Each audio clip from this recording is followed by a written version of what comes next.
Hemos estado toda la semana hablando, desde el domingo pasado, la entrada de Jesús a Jerusalén. De acuerdo al relato histórico, está Éxodo capítulo 12 también. Y en los evangelios vemos a Jesús entrando y cómo unimos con lo que pasó con Éxodo capítulo 12 con Israel, ¿no? Y la semana pasada veíamos la entrada triunfal de Jesús a Jerusalén en la fecha de esta fiesta, la fiesta de la Pascua para los judíos, ¿no? Y durante ese día, domingo, que era el día 10 para ellos del primer mes de los judíos, ellos tenían que comenzar a preparar todo para la Pascua, que es en la entrada de primavera en la primera luna llena, ¿no? ¿Sí?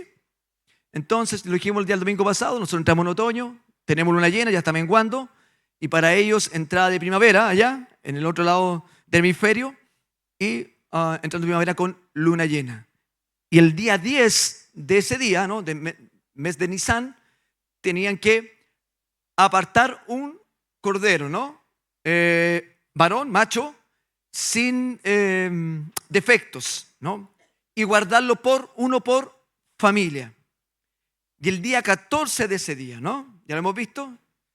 Día 14 de ese día, que correspondería a un día jueves, ellos tenían que, por la tarde, guardarlo y sacrificarlo y comerlo por la noche, que ya entra para el día viernes en el horario judío, ¿no? Y vimos eso, ¿no? Y esa noche celebraría la Pascua. ¿Y qué es lo que es Pascua? Pesaj, ¿no? Pasar por alto. ¿Y qué pasó por alto esa noche? La muerte. ¿Se acuerdan que el Señor los liberó de Egipto con la última plaga, matando los primogénitos? Hacemos recuento rápidamente un poquito de historia bíblica. En la tercera rebelión, en Génesis 11, en Babel, ¿se acuerdan que el hombre quiso llegar a este espacio de conectarse con seres espirituales de nuevo? ¿Sí? Igual, volver al Edén. En sí hay una tercera rebelión de los seres espirituales y el hombre también. Y son dispersados. En el capítulo 10 dan las genealogías de los tres patriarcas que ya estaban, ¿no? Porque de Noé tuvo 3 hijos, Sem, Cam y Jafet. Y de los 3 hijos, si cuenta la genealogía, suman 70. Y esos se dispersaron como familia, que llegaron a ser naciones. Y es toda esa familia, todas esas naciones, en esa rebelión de Babel, quedaron sujetos bajo seres espirituales. Todas las naciones bajo seres espirituales. La tierra gobernada por seres espirituales. Ya estaba Satanás, que había tomado y usurpado el reino en el Edén. Está la rebelión de Génesis 6, cuando los hijos de Dios con las hijas de los hombres se juntan, ¿verdad? Y está lo de Babel. Y toda la tierra finalmente es sujeta bajo seres espirituales. Naciones bajo seres espirituales. En Occidente, que no tenemos mucho sentido de lo espiritual y más materialista, no consideramos esto. Pero la tierra bajo seres espirituales. ¿Y dónde queda la promesa? De Génesis capítulo 3:15. ¿Se acuerdan cuál es esa promesa? En la primera profecía mesiánica, ¿no? Que habla de Jesús.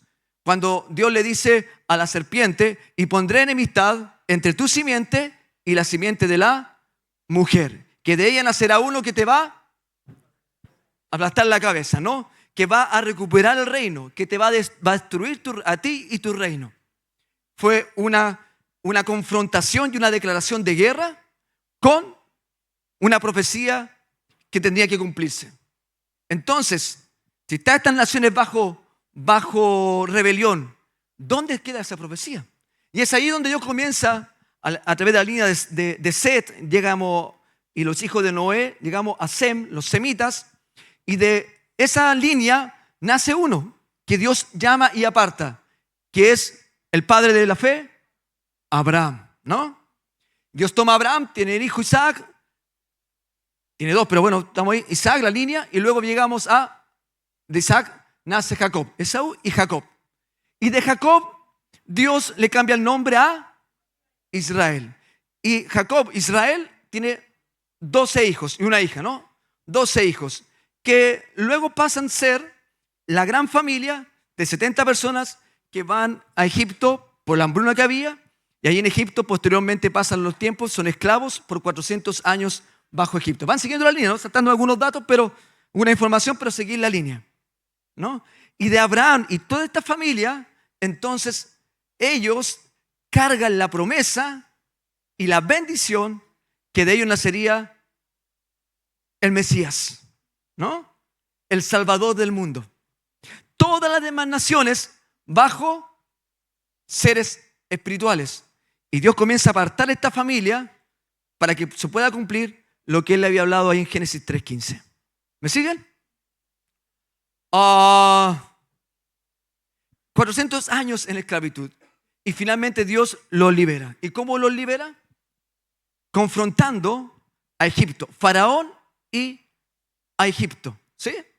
Y Dios les dice, vamos a ir y vamos a liberar al pueblo, dice a Moisés, y va destruyendo cada uno de los dioses de Egipto, ¿no? Las 10 plagas, hasta que llegan a la última, que es la muerte de los primogénitos, rompiendo la herencia genealógica de Faraón, quien decía ser Dios en la tierra, ¿no? Representante de un Elohim, un ser rebelde, un ser caído, ¿no?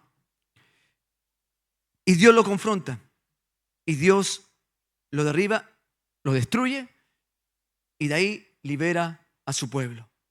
Una gran familia, cerca de 2 millones de personas, sale por el desierto, Dios lo lleva al Sinaí, y ahí en el Sinaí esta familia, Dios comienza a instituirla como una nación. Le da las leyes, ¿verdad? Y ahora le dice, ustedes serán mi pueblo y yo seré su Dios.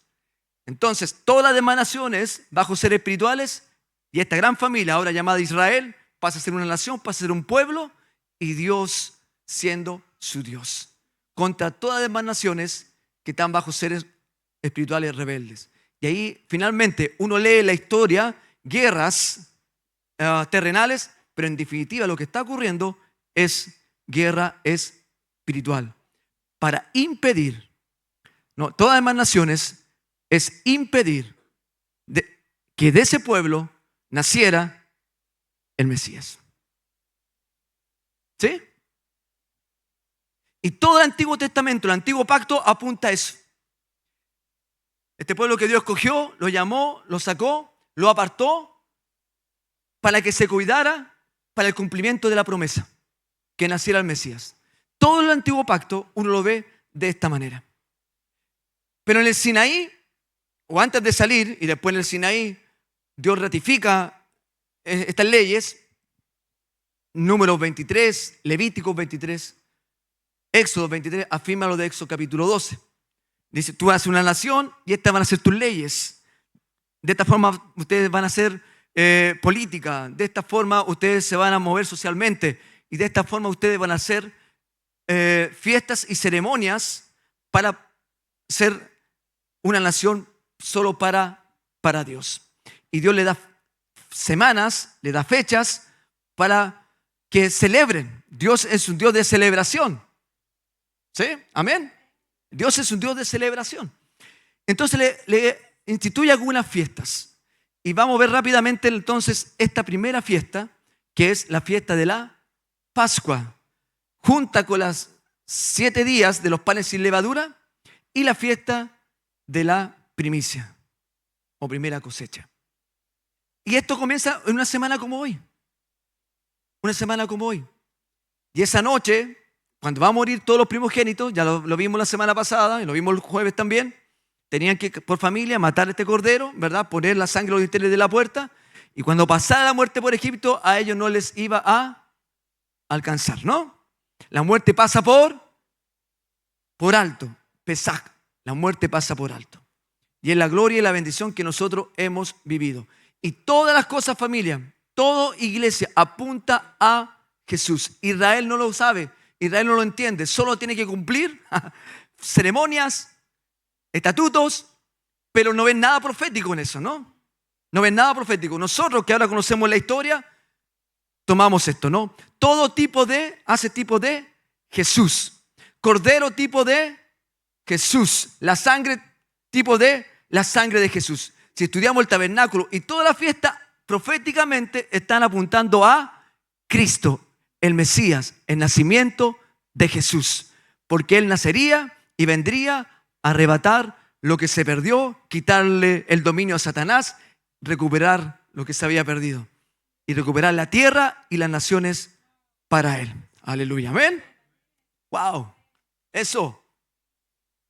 Y instituye estas fiestas. Entonces está la Pascua, que fue el día jueves, no es el día domingo.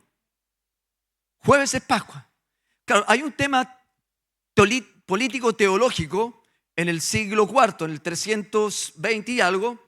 Hay dos grupos de cristianos, uno más del lado hebreo y el otro lado romano, en que comienzan a revisar esta fiesta, ¿no? Entonces, los del lado más hebreo, los cristianos más hebreos, dicen, no, la Pascua es el jueves porque es pasar por alto. Pero los otros decían, pero el primer día, que el día de la primicia, de acuerdo a Levítico 23, también se mata un cordero. También el sumo sacerdote mataba un cordero, que también representa a Jesús. Entonces, finalmente, ese primer día también debemos celebrarlo como Pascua. Y fue algo que estuvo un par de años. Constantino, el que une el Estado con la Iglesia, el primer concilio de Nicea, establece, dice, ¿saben qué?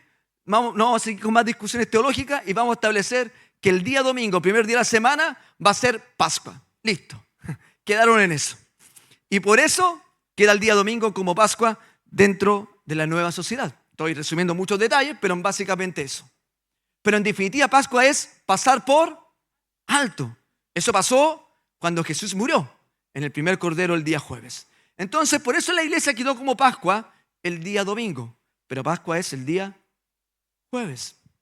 Y después, en el siglo XVI, en el 1570 y algo, cuando la iglesia entra a Europa y al norte de Alemania, los anglosajones, y todos ellos celebraban a un dios de la fertilidad. Una fiesta pagana que es la fiesta de los conejos. ¿Sí? Ellos tenían la fiesta pagana, la fiesta de los conejos, y celebraban eso y honraban los huevitos ahí porque era lo que salía de la tierra. Entonces la iglesia unió esa fiesta al principio para no tener dificultades y finalmente quedó como algo dentro de. Celebraban junto la Pascua y la fiesta de ellos. No hay registro histórico que la iglesia lo institucionara legalmente, pero quedó como una tradición arraigada en la iglesia. Y por eso celebran Pascua con conejo y con huevo. Una tradición anglosajona, no es bíblica, no es de Dios, en la cual tenemos que tener atención y cuidado. ¿Amén, familia? Yo sé que hay un tema emocional que es difícil con nuestros hijos porque tanto, pero es bueno que le enseñemos esto, ¿no? Y Pascua el día jueves, ¿sí? Pascua el día jueves. Jueves la noche para viernes, que sería el día viernes, y Jesús muere ese día, ¿no? El día en que se sacrifica el cordero, a las 3 de la tarde, entre las 2 tardes, 2 y 6, a las 3 de la tarde, muere Jesús. El día sábado, un día de silencio, por la muerte de Jesús. Y uno lee en la Escritura el pesar de los discípulos, el pesar de los hijos de Dios, ¿no? La desesperación, la desesperanza. Más adelante, ¿verdad? Ya un domingo, cuando Jesús ya había resucitado, por ejemplo, se le aparece a dos de sus discípulos camino de Emaús, ¿verdad? Y ella muy triste. Y Jesús se le aparece y les pregunta a ustedes, ¿por qué tan triste? Y él le dice, ¿acaso eres tú el único que no sabe lo que ocurrió en Jerusalén? ¿En quién le habíamos puesto nuestra esperanza? Creíamos que era el Mesías. Finalmente era un gran maestro. Murió. No lo reconocieron. Dice que Dios no permitió que ellos lo reconocieran. Hasta el final del camino, cuando Jesús le habla toda la Escritura y parten pan con ellos. Y su corazón late, dice. Y Jesús desaparece. Dice, wow, por eso latían nuestros corazones. Jesús ha resucitado. Y vuelven a Jerusalén. Pero, mientras no se le aparece el resucitado, ellos están acongojados, tristes, sin esperanza. Lo habían dejado todo por alguien que luego muere. Eso es el día sábado, día de descanso, día de reposo, día de silencio. Y el domingo, instituido por Dios, Éxodo 12, Levítico 23, lo pueden leer, instituido por Dios el día domingo, que sería el primer día de la semana, Dios le dice, santa convocatoria, semana de panes sin levadura, santa convocatoria, celebración. Y traigan, matan ese cordero y traigan la gavilla del primer fruto de cebada. Y el sumo sacerdote la va a remecer y lo va a bendecir. Tenían que celebrar ese día domingo. Vamos a insistir en esto. Ellos después fueron entendiendo que todo esto era profético para el Mesías, pero no simplemente lo estaban haciendo por obediencia. Después la obediencia se transformó en tradición y llegó a generaciones en que hacían la fiesta sin entender por qué, solo cumplimiento. Pero tiene un sentido, tiene una razón. Todo lo que Dios instituyó, vuelvo a insistir, apuntando proféticamente ¿a quién? A Jesús, al Mesías, al Señor, al Salvador del mundo. Y toda la guerra que vemos en el Antiguo Pacto, en el Antiguo Testamento, es la simiente de la serpiente en contra de la simiente de la mujer, de donde nacería este Salvador, el Mesías.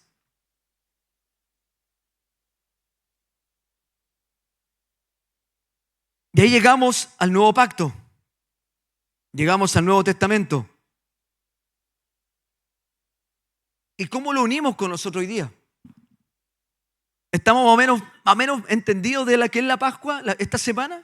Jueves Pascua, viernes Pascua, jueves viernes Pascua, sábado silencio, domingo celebración, primer grano, día de las primicias, ¿no? ¿Sí? Eso se celebra. Y eso es lo que está celebrando el pueblo judío hoy, más ortodoxo, lo está celebrando, y la iglesia, el cristianismo, esta semana, porque todo lo que pasó ahí fue tipo de Jesús. Y Jesús murió en una fecha como hoy, casi 2000 años atrás. Todavía no se cumplen 2000 años, porque fue cuando Jesús tenía 33. Entonces el 2033 se van a cumplir los 2000 años. Matemática. ¿Ahí, no? Ya. Ok. ¿Y por qué lo celebramos nosotros? Espero no dar la lata en tanta información e historia. Pero el pueblo cristiano, la iglesia, tiene que saber lo que vivimos, lo que celebramos. Y de repente mezclamos con tantas tradiciones y no hay fruto de vida. Cristo trajo la revelación de su reino. Y por eso debemos vivirlo y experimentarlo. Después de Jesús, después del Señor, la iglesia no celebró más ninguna de estas fiestas. Porque en Cristo se cumplió todo. La fiesta y todo apuntaban ¿a quién? A Jesús. Entonces cuando Jesús viene, no es necesario profetizar nada más. Porque Él ya llegó. El Mesías nació. Y vino a cumplir su propósito. Y dijo, consumado es. Amén. Dijo, consumado es. Damos un aplauso a Jesús, al Rey de Reyes, Señor de Señores. Por eso nosotros celebramos esta fiesta como algo institucional, ¿no? Que tenemos que hacerlo. Es más, Jesús celebrando esta fiesta tomó la cena y dijo, partan el pan y tomen el vino. ¿Cuántos dicen aleluya por eso? Y partan el pan y tomen el vino. Y dijo, hagan esto en memoria de mí cuantas veces sea necesario. Podemos hacerlo todos los días, enfocado y recordando y celebrando lo que Jesús hizo.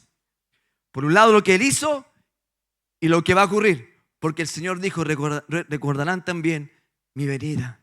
La promesa que Él vendrá por segunda vez. ¿Sí? Wow. Y eso es lo que entendemos y por eso lo celebramos con libertad. Solo que aprovechamos esta fiesta para reforzar y para recordar. Pero no podemos solo santificarnos y guardarnos Semana Santa. Nuestra vida tiene sentido y entendimiento todos los días de nuestra vida. Celebramos, nos apartamos para Él, disfrutamos de su salvación, disfrutamos de su reino todos los días de nuestra vida. Porque en Él ya estamos completos, dice Pablo, porque estamos en Él, Cristo en nosotros, esperanza de gloria. ¿Sí? ¿Sí? Sí, eso. Miren, 1 Corintios capítulo 15. Hay varios enemigos. La Biblia dice que la carne, el diablo, el mundo y el reloj, digo yo. Ya. Vamos. 1 Corintios capítulo 15, verso 1. Ahora, amados hermanos, ¿a quién le está hablando? A nosotros. Esta carta está dirigida a la iglesia en Roma, que es para nosotros también hoy día. Permítame recordarles la buena noticia que ya les prediqué. En ese entonces la recibieron con gusto y todavía permanecen firmes en ella. Esa es la buena noticia que los salva si ustedes siguen creyendo el mensaje que les prediqué. A menos que hayan creído algo que desde el principio nunca fue cierto. ¿Cómo se sentirían y nos sentimos cuando creíamos algo y después nos dimos cuenta por la palabra, que estábamos lejos? Hicimos cosas por tradiciones, pero no está en la Escritura. Dice, wow. Por eso la verdad nos hace también libre en esto. ¿Sí? Dice, yo les transmití a ustedes lo más importante. ¿Sí? ¿Estamos? Subrayamos, lo más importante. Y lo que se me había transmitido a mí también. Esto es lo más importante que dice Pablo. Cristo murió por nuestros pecados, tal como dice las Escrituras. ¿Sí? Fue enterrado al tercer día. Fue reenterrado y al tercer día fue levantado de los muertos, tal como dicen las Escrituras. ¿Qué es lo más importante? Cristo murió por nuestros pecados. Fue enterrado y al tercer día fue resucitado o levantado, como dicen las Escrituras. Lo vio Pedro y luego lo vieron los 12. Más tarde lo vieron más de 500 de sus seguidores. Hago un punto ahí. No solo fueron los discípulos, porque uno decía, es que los discípulos se pusieron de acuerdo. No, hubo más de 500 seguidores, más de 500 personas que en un momento Jesús se les aparece, ¿no? Más tarde lo vieron más de 500 de sus seguidores a la vez, la mayoría de los cuales todavía viven. Cuando Pablo escribe esta carta, la mayoría todavía vivían para dar testimonio ocularmente que habían visto a Jesús resucitado. ¿Cuántos días estuvo resucitado Jesús? 40 días, ¿no? 40 días resucitado, predicando más del evangelio del reino. Luego lo vio Santiago, dice, y después lo vieron todos los apóstoles. Por último, como si hubiera nacido en un tiempo que no me correspondía, versión Reina Valera dice, como un abortivo, también lo vi yo, pues soy el más insignificante de todos los apóstoles. De hecho, ni siquiera soy digno de ser llamado apóstol después de haber perseguido a la iglesia de Dios como lo hice. Pablo fue un perseguidor acérrimo de la iglesia. Y Dios me ha honrado. Por eso Pablo dice, doy gracias a Dios que me tiene por fiel poniéndome en el ministerio. Fui un perseguidor de la iglesia. Y nosotros, si damos vuelta un poquito más atrás, anduvimos muy cerca de eso. Verso 10. Sin embargo, lo que ahora soy, todo se debe a que Dios derramó su favor especial sobre mí. Y no sin resultados. Pues he trabajado mucho más que cualquiera de los otros apóstoles, pero no fui yo, sino Dios quien obraba a través de mí por su gracia. Así que no importa si predico yo o predican ellos, porque todos predicamos el mismo mensaje que ustedes ya han creído. ¿Cuál mensaje? Que Cristo murió por todos mis pecados, murió y resucitó. Ese es nuestro anuncio. Es nuestro mensaje, es la buena noticia del evangelio del reino, porque Él trae su reino. Pero dígame lo siguiente, y aquí entramos aterrizando un poquito este mensaje. Pero dígame lo siguiente, dado que nosotros predicamos que Cristo se levantó de los muertos, ¿por qué algunos de ustedes dicen que no habrá resurrección de los muertos? ¿Por qué algunos de ustedes? ¿Quién será? ¿Por qué algunos? Pablo confrontando a la iglesia. Como tomando el micrófono ahora, ¿cierto? Yo me siento Pablo confrontando, diciendo, ¿por qué algunos de ustedes dicen que no hay resurrección de los muertos? La iglesia todavía tenía influencia. Algunos que venían del judaísmo, del cristianismo y que habían sido de los saduceos, ¿no? Entonces tenía una influencia teológica. Y los saduceos, por ejemplo, ellos no creían en los ángeles y la resurrección de los muertos. Y mantenían eso, ¿no? Algunos querían volver a judaizar, siendo ya cristianos, hijos de Dios, y mezclaban esta levadura de conocimiento y de teología en medio de la iglesia, y a los que no estaban firmes con eso, entonces también tomaban esta información. Y algunos de ustedes, aquí entre nosotros, dijo Pablo, no yo, la iglesia en Roma, aquí todos creemos que Jesús resucitó, ¿no? Eso. ¿Por qué alguno de ustedes anda diciendo que no hay resurrección de los muertos? ¿Que no habrá?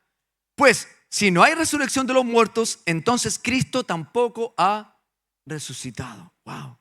Y si Cristo no ha resucitado, entonces toda nuestra predicación es inútil. Otra versión dice, es vana. Y la fe de ustedes también es inútil. Obvio. Si Jesús no resucitó, ¿para qué estamos acá? Lo decimos en fundamentos. Si Jesús no resucitó y Él no vive, entonces, ¿para qué le oramos? ¿Verdad? Y todo esto no tendría sentido. El cantar, el adorar, el congregarnos, estudiarlo, el celebrar, si Cristo no hubiese resucitado. Porque esto hace la diferencia con las religiones humanas. Religión es religar. Y el hombre siempre ha querido reconciliarse con Dios, buscando, y ha creado caminos. ¿Verdad? Hemos escuchado, tenemos este dicho, ¿no? Que todos los caminos lo llevan a Roma. Y así, no, total, no importa, si total, todos queremos el mismo Dios. Como que todos los caminos nos sirven para llegar a Dios. Jesús dijo que había un solo camino. Él era el camino. Yo soy el camino, yo soy la verdad y yo soy la vida. Si alguien no anda en el camino de Él, no lo ha recibido, no ha conocido a Dios. No ha visto al Padre. Por eso hay tanto espíritu de orfandad. Por más que se vivan religiosamente, si no estás en Cristo, no estás en Cristo, y Cristo en ti, hay orfandad. No estás en la verdad. Solo es Jesús. ¿Cuántos siguen esto? Vamos, iglesia, que no venga esta otra unción del apóstol Pablo que dije el domingo pasado cuando se le quedaban dormidos, ¿se acuerda? Vamos, despierta. Y nosotros, apóstoles, dice Pablo, estaríamos todos mintiendo acerca de Dios, porque hemos dicho que Dios levantó a Cristo de la tumba. Así que no puede ser cierto si no hay resurrección de los muertos. Y si no hay resurrección de los muertos, entonces Cristo no ha resucitado. Y si Cristo no ha resucitado, entonces la fe de ustedes es inútil y todavía son culpables de sus pecados. Si Cristo no hubiese resucitado, el reino de Dios no está y todavía seríamos culpables de nuestros pecados. El fundamento de nuestra fe, vamos a verlo ahí, Pablo lo dice, es este. El Hijo de Dios vino, se hizo hombre, murió por nosotros, cargó por nuestros pecados en la cruz, lo llevó al madero y dijo: consumado es. Venció, pagó por nosotros, desciende a lo más profundo del Seol, rompe con el poder de la muerte, toma cautiva la cautividad. Pedro habla de lo que ocurrió allí. Hay una disputa teológica. Lo que hizo, levantó a los suyos, abrió el paraíso y ahora en Él podemos tener vida eterna, perdón de pecados y vida eterna. Amén. ¿Cuántos lo creen? Esto es lo que celebramos, esto es lo que vivimos. Por eso estamos en Él y celebramos todo lo que Él hace. Y Él rompe con el poder de la muerte, del pecado, de la oscuridad, adicción y todo lo que trae este mundo de dolor. Cristo rompió con esto, lo venció. Su nombre es por sobre todo nombre. Efesios 2 fue lo que Lista dice, ¿no? Efesios 2. Colosenses 2, perdón. Sobre todo, principado, potestad. ¿Sí? En ese caso, verso 18, todos los que murieron creyendo en Cristo están perdidos. Vale decir que todos los que murieron creyendo en esta fe y si Cristo no resucitó, están perdidos. Es lo que está diciendo Pablo. Y si nuestra esperanza en Cristo es solo para esta vida, si solo siguiéramos a Jesús para cosas terrenales, Pablo dice, somos los más dignos de lástima de todo el mundo. Lo cierto es que Cristo sí resucitó de los muertos. ¿Cuánto confirma esta palabra? Lo cierto es que Cristo sí resucitó de los muertos. Él es el primer fruto de una gran cosecha. ¿Me siguen o no? Subrayen esto. ¿Qué dice? Él es el primer fruto de una gran cosecha. Ahora lo unimos con la fiesta judía. Jueves, Pascua. El cordero muere. Viernes, ¿cierto? El cordero muere. Jueves de la noche, viernes. El cordero muere. Sábado de silencio. Domingo, la fiesta de la gravilla, el primer fruto, ¿verdad? ¿Qué dice Pablo? Cristo el Cordero que murió por nosotros. Ahora, el primer día, lo cierto es que Cristo sí resucitó de los muertos. Dice que Él, ¿quién? Jesús es el primer fruto, la primera gavilla. Iglesia, van siguiendo, ¿no? Lo profético con lo cumplido. Lo profético, el cordero y luego la fiesta de la cosecha, de la gavilla. El cumplimiento, Cristo, el cordero de Dios, su sangre, hace que la muerte pase por alto de nosotros. Él nos rescató del reino de las tinieblas y nos trasladó al reino de su luz. Y ahora celebren, porque en la celebración, celebren la fiesta de la cosecha. Y Pablo dice que Israel trae esta gavilla y Pablo dice que Jesús es nuestro primer fruto. El fruto de una gran cosecha. Fue el primero y luego te sumas tú. Tú. ¿Cuántos dicen yo? Y yo. ¡La gran cosecha! Dame un aplauso a Jesús. Espero que se entienda, que se revele. ¿Qué celebramos? ¿Qué pasó? ¿Qué estamos viviendo? Hijos de Dios, salvos. Ya experimentamos una primera resurrección, la del alma, la del espíritu. Estábamos muertos en delitos y en pecado, pero Cristo nos ha dado, no nos va a dar, nos ha dado vida. Parece que estamos muertos. Nos ha dado. Tenemos vida, codea al lado, tenéis vida. Dile, pregunta. Si grita porque le duele, está vivo. No. Hay vida en Jesús. Se vino un corito. Hay vida en Jesús. Todos estos son los viejos canutos. No. Ahí está un conflicto teológico. Ya, amén. Así que Él es el primer fruto de una gran cosecha. El primero de todos los que murieron. Por eso queremos cuando Pablo dice después, los que han muerto en Cristo un día resucitarán. ¿Cuántos lo creen? Si nosotros morimos antes que Jesús venga por segunda vez, moriremos con esta esperanza. Si Cristo resucitó y Él venció la muerte, los que estamos en Él, también viviremos esta gloria de resurrección.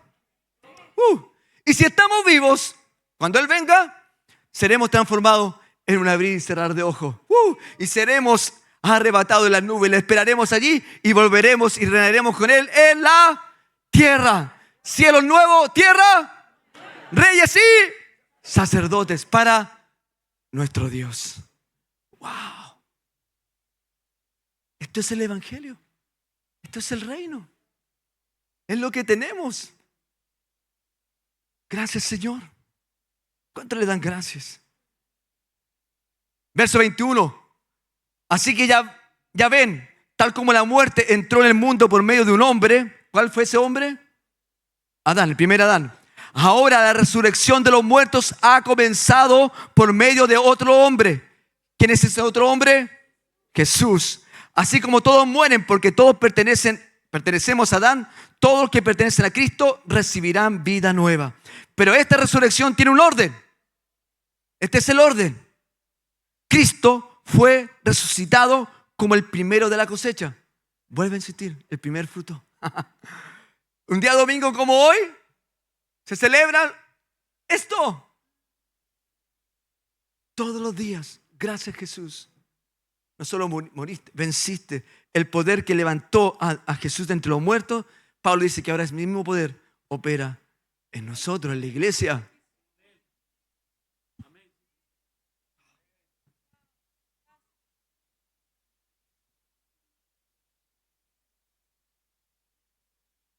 Este es el orden. Cristo fue resucitado como el primero de la cosecha. Luego todos los que pertenecen, miren, luego todos los que pertenecen a Cristo. ¿Cuántos pertenecen a Cristo?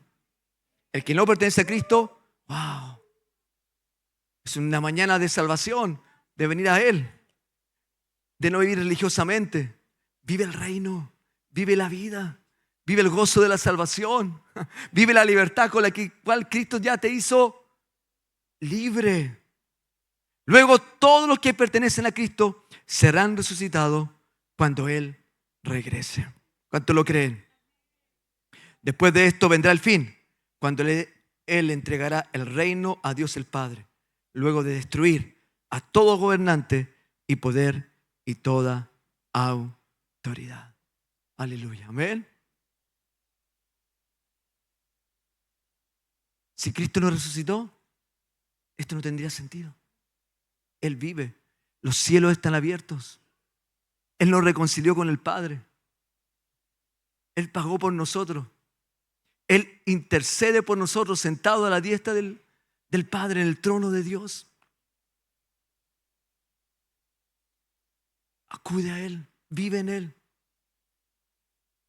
Poder de la muerte, el poder de la enfermedad, todo poder de la oscuridad fue vencido.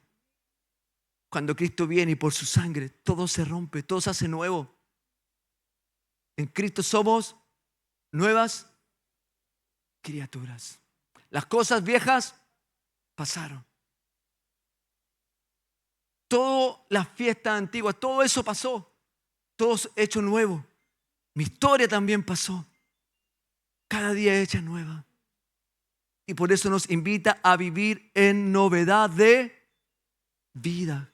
Cada día en Cristo podemos vivir en novedad de día. Por eso que el pasado no te ahogue, no te culpe, no te encadene. Por eso cada día tomamos nuestra cruz rendido delante del Señor en nuestra victoria, la novedad de vida. Vivir el reino de Dios. ¡Wow! Aleluya. ¿Por qué cargas con el pasado? Con la historia, con la culpa. La gente nos persigue acusándonos. Somos así. Por eso miramos a Él. Al Señor. Y tenemos entrada al Padre. Al corazón del Padre. Se rompe el espíritu de orfandad. Y renace nuestra verdadera identidad. Hijos de Dios. Yo soy hijo de Dios. Amén. Por eso lo celebramos. Iglesia, hoy día y todos los días debemos ofrecer sacrificios de alabanza, de gratitud. Iglesia, y el poder que resucitó a Jesús opera en ti. Permite que se desate, se manifieste. Es su reino. Es el Espíritu de Dios. El Espíritu Santo de Dios que mora en ti. Wow.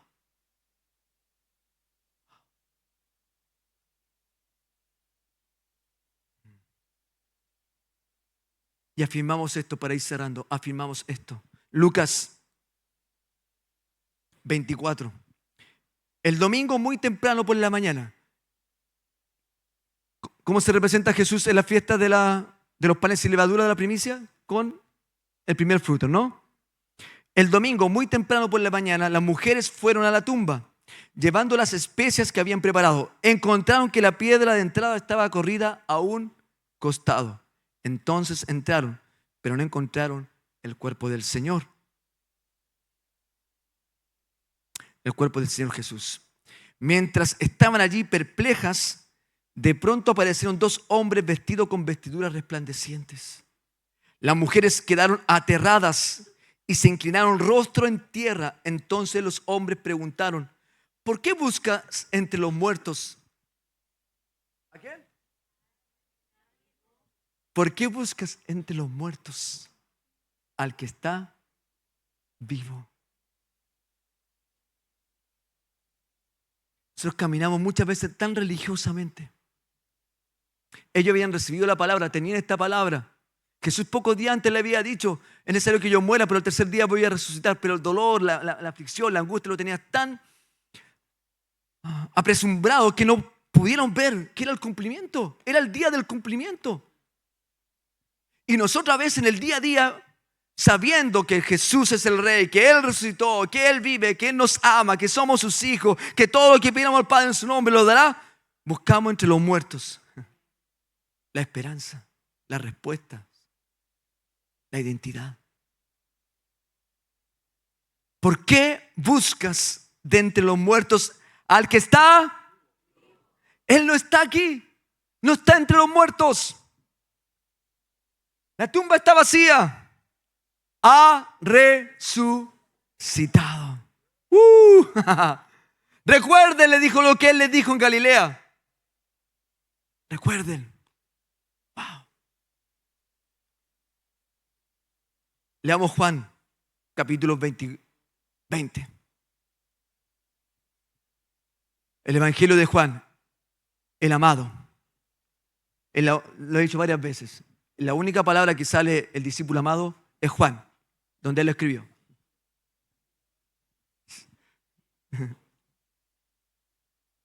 El amado. Familia, ¿por qué vinimos hoy a congregarnos? Vinimos entendiendo que la esperanza de encontrarnos con la tumba cerrada, ¿o has venido con la esperanza de encontrar la tumba abierta y al Señor resucitado? ¿Delante de quién has estado en esta mañana en la adoración? ¿Cómo enfrentamos el día a día? Porque ellos luego se fueron para su casa y se fueron confundidos. Después el Señor se le apareció de nuevo, pero estaban igual atemorizados y confundidos. ¿Cómo te vas a ir a tu casa hoy día? Habiendo recibido una vez más la palabra de que Jesús resucitó. ¿Cuántos creen que estamos delante del Señor aquí? 2 o 3 congregados en su nombre, Él está en medio. Él está aquí. El resucitado. El que venció la muerte. Está acá. Conoce mi corazón, tu corazón. ¿Se acuerdan cuando le dijo: ¿por qué claudican en sus pensamientos? ¿Cómo supo? ¿Sabe que Él sabe lo que estamos pensando ahora? Que lo está en tu mente, en tu corazón. Estamos en Él. Y debemos salir de este lugar todos los días. Un encuentro con Él resucitado. Y todos los días podemos vivirlo con Él. En tu casa, en tu habitación. ¿Cuántos lo creen? Juan 20. El domingo por la mañana temprano. ¿Qué domingo era? El primer domingo de la semana de la Pascua, cuando se iniciaba los panes sin levadura y, no, el pan ya había comenzado el día viernes, pero la fiesta de la gravilla, del primer fruto, es ese domingo, el primer fruto. ¿Quién es el primer fruto para nosotros? Jesús, remecido, ¿no? Por nosotros. El domingo por la mañana temprano, por eso es temprano, estamos bien llenitos en la mañana también temprano. Mientras aún estaba oscuro, María Magdalena llegó a la tumba y vio que habían rodado la piedra de la entrada. Corrió y se encontró con Simón Pedro y con el otro discípulo a quien Jesús amaba. Les dijo: sacaron de la tumba el cuerpo del Señor y no sabemos dónde lo pusieron. Pedro y el otro discípulo se dirigieron a la tumba. Ambos iban corriendo, Pero el otro discípulo corrió más aprisa que Pedro y llegó primero a la tumba. Se agachó a mirar adentro y vio los lienzos de lino apoyados ahí, pero no entró. Luego llegó Simón Pedro, y entró a la tumba. Él también notó los lienzos de lino allí, pero el lienzo que había cubierto la cabeza de Jesús estaba doblado y colocado aparte de las otras tiras.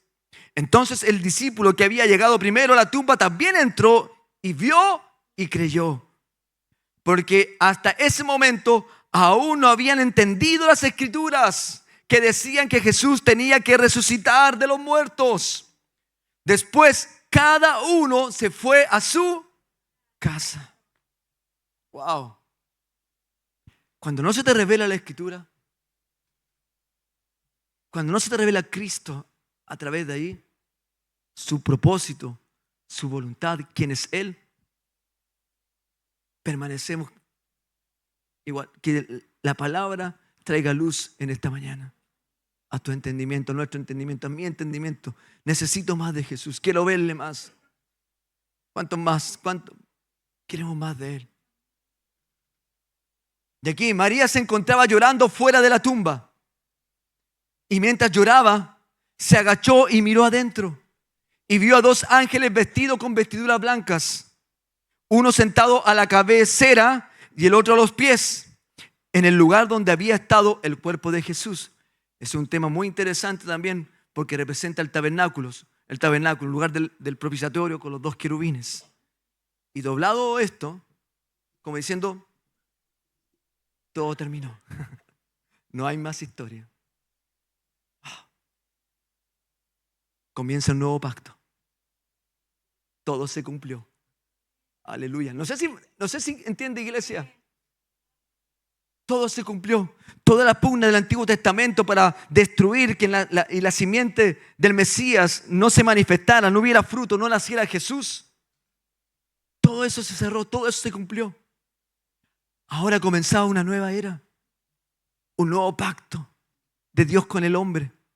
Antes era solo un pueblo, el pueblo escogido. Ahora he venido para que todo el mundo sea salvo por Él. Todo el que me viene, dijo Jesús, no le he hecho fuera. No he venido a condenar el mundo, sino para que el mundo fuese salvo por Él. Y terminamos. Vio a dos ángeles entonces vestidos con vestiduras blancas, uno sentado en la cabecera y el otro en los pies, en el lugar donde había estado el cuerpo de Jesús. Apreciada mujer, le dijo, ¿por qué lloras? Le preguntaron los ángeles, ¿por qué lloras? Porque se han llevado a mi Señor. Contestó ella, y no sé dónde lo han puesto. Dio la vuelta para irse y vio a alguien que estaba de pie allí, delante de ella. Era Jesús, pero ella no lo reconoció. A veces Jesús está delante de nosotros y no lo reconocemos. ¿Sí? Revélate, Señor. Congregarnos religiosamente, disfrutemos la vida. Y no solo Cristo está en nosotros cuando nos congregamos, vivimos y estamos en Él todos los días. Despierte por la mañana con el Cristo revelado, resucitado. Familia, iglesia, la madre no lo reconoció porque había resucitado. En la fe, en el Espíritu. ¿Lo puedes ver? Y Él abrió un nuevo camino, un nuevo pacto, acceso libre al trono de la gracia de Dios, sin culpas, perdonados de todo pecado. ¿Cuántos lo están viviendo?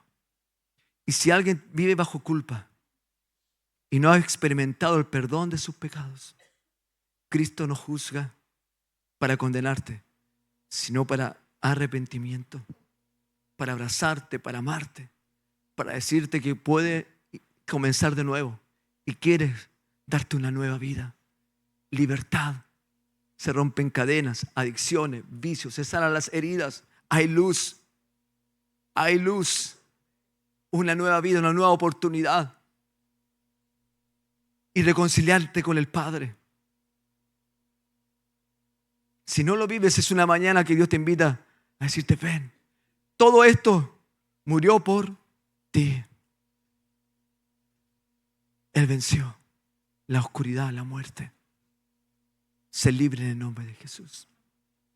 Si alguien que no ha hecho esto nunca y dice: yo quiero entregar mi vida a Jesús, yo quiero experimentar eso, vence en esta mañana, rompe la vergüenza, levanta tu mano, vamos a orar contigo.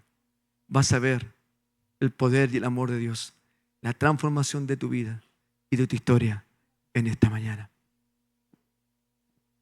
O sea, que dice: yo he vivido religiosamente, he vivido la fe de mis padres, pero no mi propia relación con Cristo. Hoy día quiero vivirla, hoy día la entiendo. Se me ha revelado Jesús. Quiero ser un hijo de Dios, porque no somos hijos de Dios porque por herencia sanguínea, sino la de Jesús solamente, en Él. ¿Alguien quiere recibir a Jesús como su Señor y Salvador esta mañana?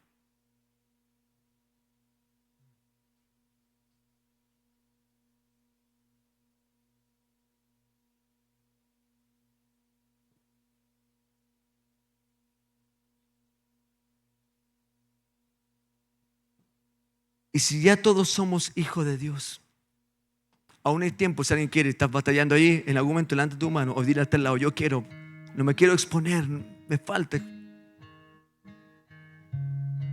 Es una batalla espiritual. El Señor atrayéndote las tinieblas, no queriéndote soltar. Pero Jesús venció y te da una nueva vida. Te da una nueva vida. Y si ya todos somos hijos de Dios, entonces ¿por qué estamos tristes?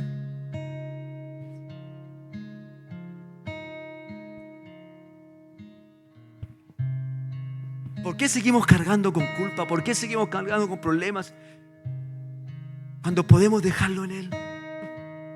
¿Hay algo imposible para el Señor? Si Él ya venció, ¿hay algo que el Padre no te quiera dar? Pablo dice: si Él ya dio a su Hijo por ti, ¿cómo no te dará con Él también lo que le pidas en Él? ¿Por qué estás triste? Los que estaban tristes eran los que no tenían esperanza. Era lo que se les murió Jesús y todo, y no entendieron su resurrección. Si se nos ha revelado el Cristo resucitado, entonces debiéramos disfrutar, celebrarlo, tener fuerza, tener fe. Y si alguien está apresurado, dile: Señor, quiero romper, quiero quitarlo esta mañana. Quiero vivir en libertad, quiero vivir en gozo, quiero vivir en amor, quiero vivir en fe, quiero vivir en victoria. ¡Woo! ¡Sí! Eso, los hijos amados del Padre por medio de Jesucristo. Él venció, Él venció. Iglesia, nos podemos poner de pie. Como todos somos hijos de Dios, no podemos irnos así. Jesús dijo: es una santa convocación de celebración. Y las tinieblas hierven de odio, de amargura, de dolor, cuando la iglesia se levanta en fe, en luz, en victoria. Hijos de Dios, bajo la cobertura del Señor, por su sangre, la muerte te pasa por alto. Rompe, Señor, las cadenas.